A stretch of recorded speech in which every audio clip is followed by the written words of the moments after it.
What's up, guys? It has been with Ben's election predictions, and today we are going to look at the legitimate scenario that Donald Trump wins the 2024 presidential election in a landslide. Although I don't think this is the most likely outcome, based on the polling that we have seen to date in June of 2024, this is definitely a possibility that many people in the media and traditional political pundits might be discounting actually.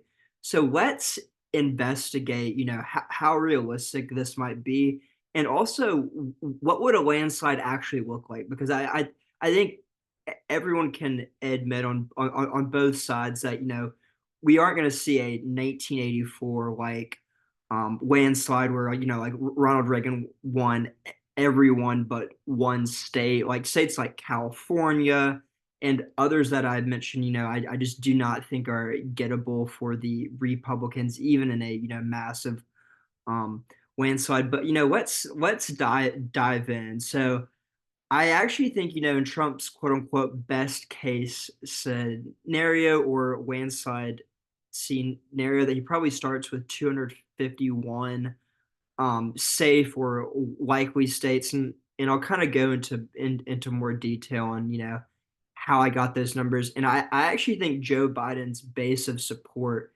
is only at 100 electoral votes. And, some might say, this is very unrealistic. Like, in what scenario would this actually happen? I think, there are a few things that would probably need to happen in tandem for us to get to kind of this worst case scenario for Joe Biden. One might be a recession, where the economy just plunges. There's a global crisis where the public blames Biden for it. I think, frankly, the most realistic scenario in the 2024 election is that Biden has even more growing health concerns. I think that has hurt his polling, and is probably going to hurt him some on election day with some voters. But if his health continues to deteriorate in a very visible way, I could definitely see this being a possibility. And just to kind of give y'all some context, I mean, this is what it looked like in 2020, and this is what it looked like in 2016. So you can see that obviously Trump won a majority of the electors in 2016, and Biden won a majority of the electors in um, 2020. But neither of these were a landslide, and in fact, it came down to states where it was within 1 point. And so like this is about as close as you can get. But and I don't think anyone was really considering the possibility of a Trump landslide in 2016 or 2020. But I think based on the polling that we've seen, this is a realistic possibility. So let me touch real quick on the polling that we've seen. So Ann Seltzer and the Des Moines Register, they are considered to have the gold standard of polls.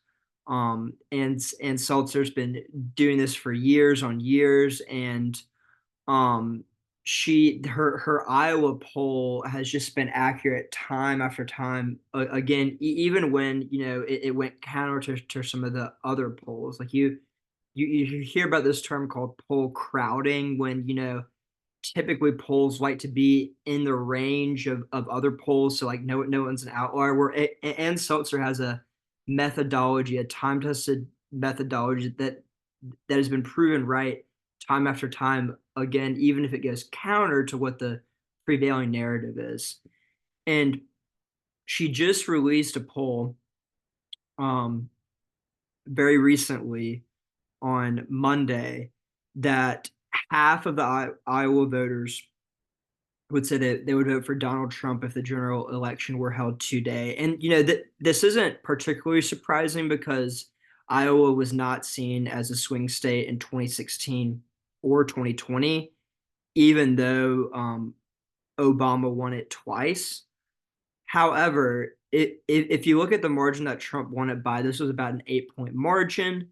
And this poll is suggesting that Donald Trump's going to win it by 18 points. And so, how polls work is, you typically have more third party respondents, or some people saying that they're going to vote for someone else or they wouldn't vote. But if we divide these people evenly and just take the margin, um, Donald Trump has 18% right now, and this could even grow if you push some of these leaners to either side. So that would suggest a 10-point shift overall from 2020, which would be a massive shift, which would result in a landslide, which I'll show you in a bit. The next poll that I wanted to look at, and obviously I am cherry picking these polls, but these polls are high quality polls, so it's not out of the realm of possibility that the shift that I'm suggesting will happen. The New York Times slash Siena College, they're also considered an A plus pollster, according to 538. And if we cherry pick the Nevada result here, we see that Trump is leading by 12 points.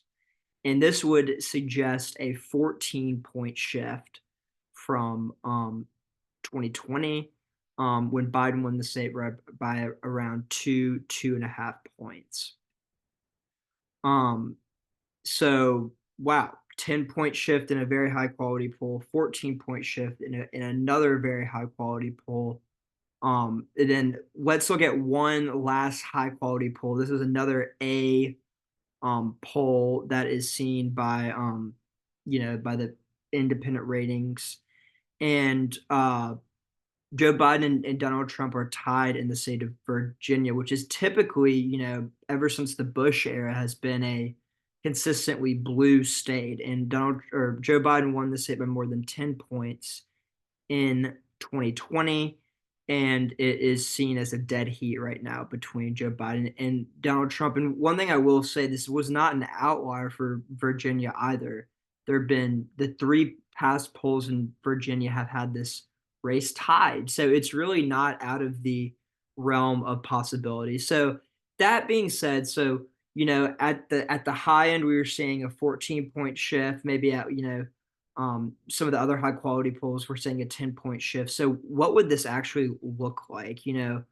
On the popular vote, which isn't shown here, Joe Biden won it by 5 points in 2020, so he would win it by about so Donald Trump would win the popular vote by 5 points in 2020. So what would that look like? So let's first go just on a state by state basis. I filled in the safe Republican seats. As you can see, there's some states that are considered swing states: Iowa, Ohio, Florida. That's no surprise, I don't think, to anyone that these would be safe Republican seats. North Carolina and Georgia would be likely Republican seats if we saw this 10-point shift or 10 to 12-point shift to the right. Arizona would also be in this category. I don't think that'll be a surprise to many people.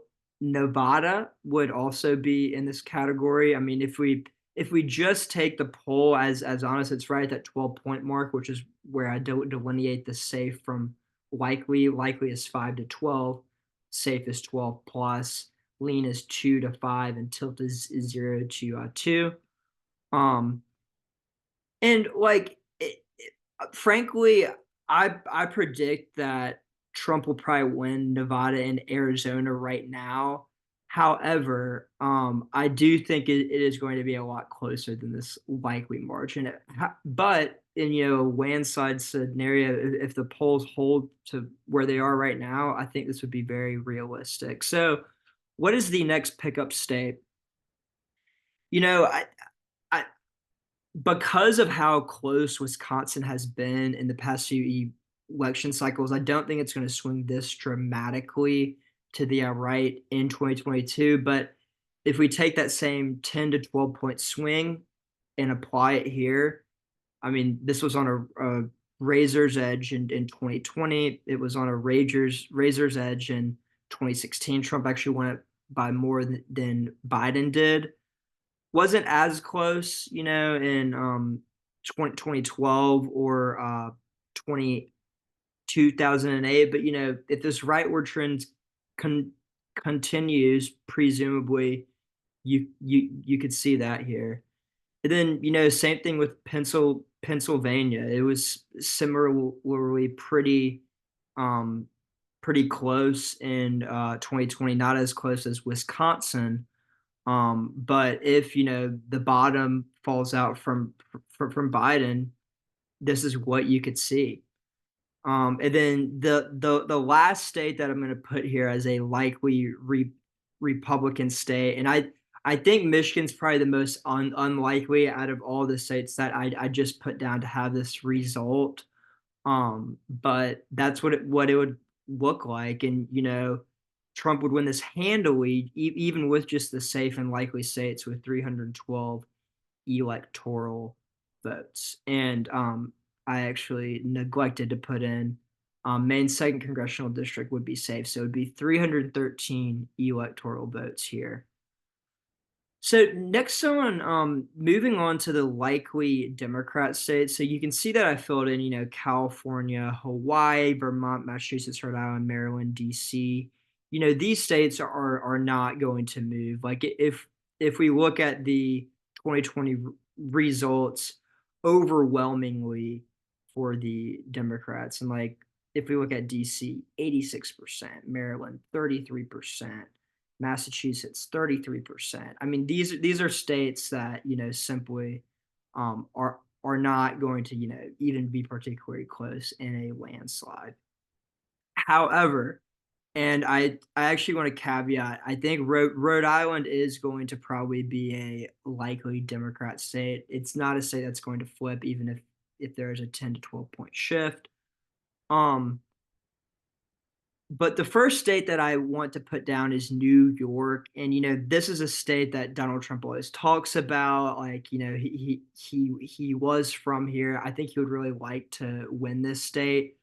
But even if he does, his very, very best, like based on some of the high quality poll swings in other states, it's only going to get him to about to that 11 to 13 point range. So it very well could be a safe Democratic state, but I'm just going to say in Trump's best case scenario, he might get it down to 10 or 11 points here. And same thing with the state of Connecticut, with a lot of these northeastern states, that they are going to be very correlated. And, I just frankly don't think they're going to be particularly that close, even in a uber landslide. And one thing that I thought was pretty interesting is Delaware. This is a state, Biden's home state. Trump got around 40% in this state. So if we see this dramatic swing to the right, it's still going to be a likely Democratic seat, but it would be closer in a state like New York or Connecticut or Rhode Island, for instance.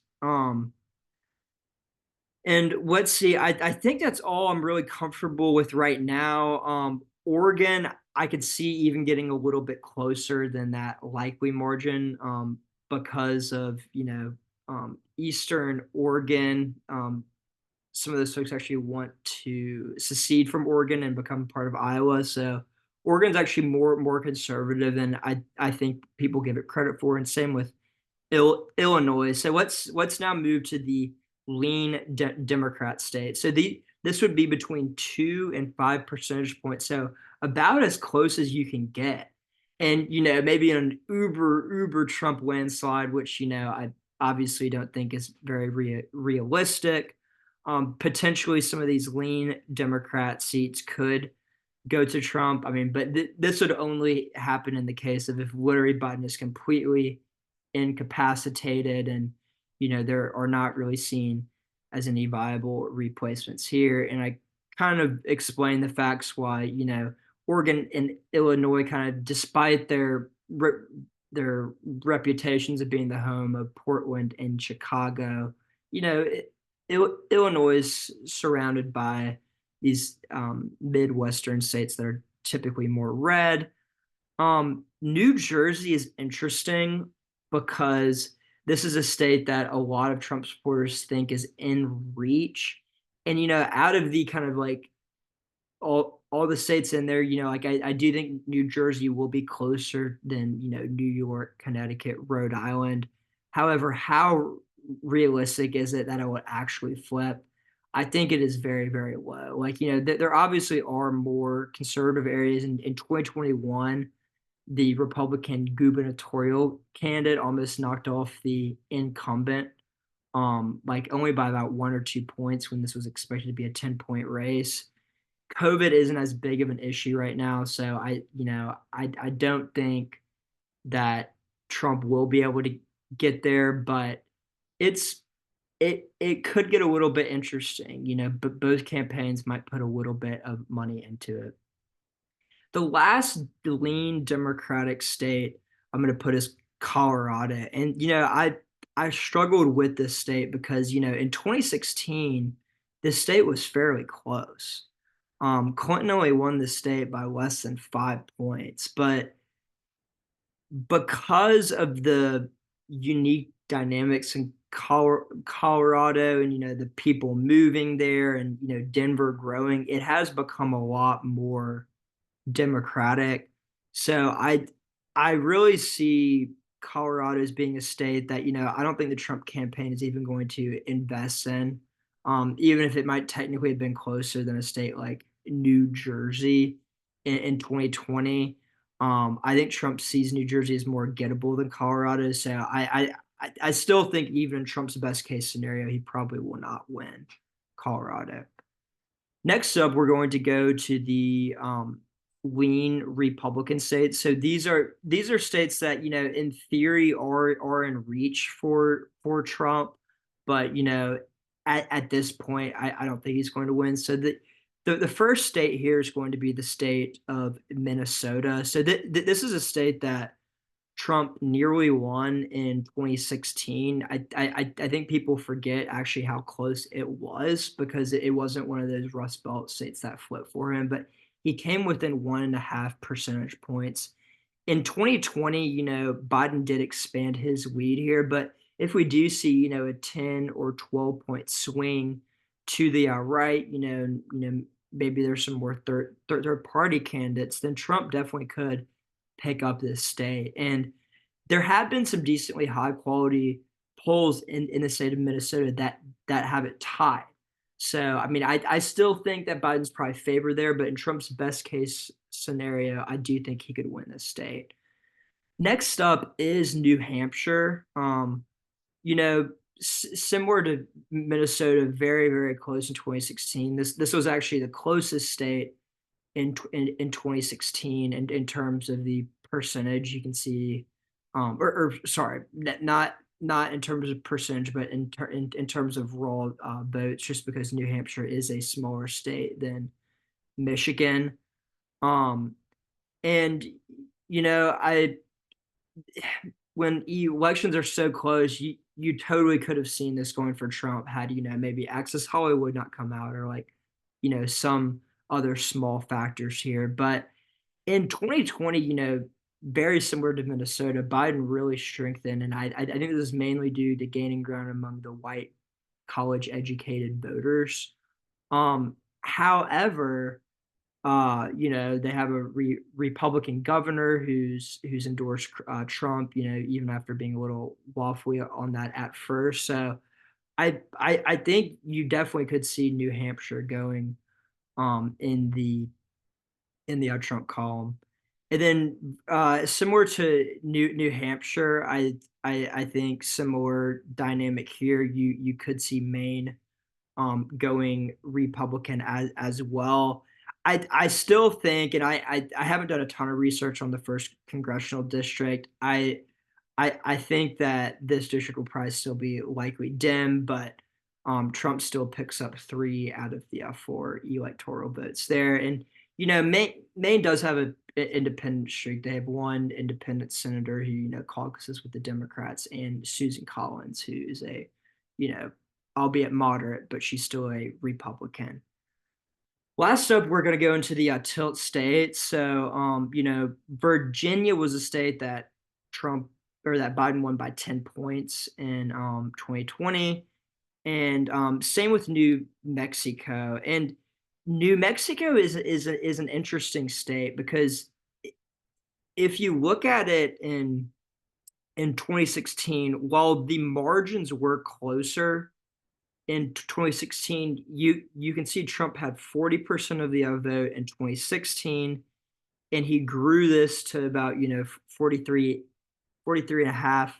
And obviously this was because there was a popular um, libertarian candidate, Gary Johnson, who was a former governor of New Mexico. But I actually think Trump is going to get a lot of the libertarian vote in 2024. So, maybe some of these Gary Johnson voters, had all of them voted for Trump in 2016, then he would have won. The libertarian candidate right now is seen as being, very liberal, so he could be taking votes away from Biden.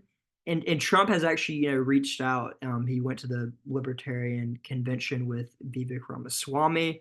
So I I think it is very very possible, despite Biden winning the state by 10.8 points, that this state could tilt in Donald Trump's favor. And I think Trump gaining a lot with Hispanics. Some polls actually have him leading with Hispanics, though I don't think that will end up being the case.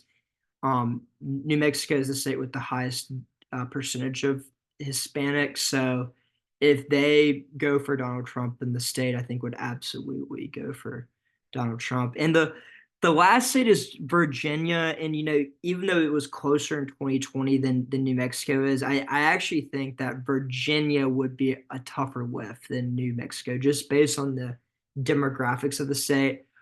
I know there's been a lot of polling suggesting that this race is very, very close. I am a little bit skeptical of it. However, if if this holds, it's very possible that in the Trump landslide scenario that he does win this state. So there you have it. In the Trump landslide scenario, Donald Trump would get 347 electoral votes, and Joe Biden would get 191 electoral votes. And what does this kind of remind me of? It does remind me of a little bit of Obama in 2008, when he nearly won this. Democrats nearly won the state of Missouri, and they won Indiana, and they had the margin pretty close in Montana. I mean, I feel like if you showed someone this map today and said, "Is this realistic?" people would say, "Hell no." However, I mean, based on the polling right now, assuming Trump maxes out all of his support, I think you could see a similar Donald Trump landslide in 2024. And just because I know that some people in the comments might call me crazy. However, I do want to point out that some very reputable forecasts are projecting Trump to win the popular vote, and Donald Trump having a 3 in 4 chance to win the electoral college and getting over 300 electoral votes. So, and doing better than he did in 2016 by winning Nevada. So, I mean, if we look at this map right now and look, states like Minnesota are in play, New Hampshire in play, Virginia is in play. So I don't think there's anything outrageous about this map that doesn't reflect the data that we're being shown right now. Do I think this is going to hold until election day? No, but I did want to give you a realistic view of what a potential Trump landslide would be. So please subscribe, comment your thoughts, and stay tuned for future videos. Thank you all.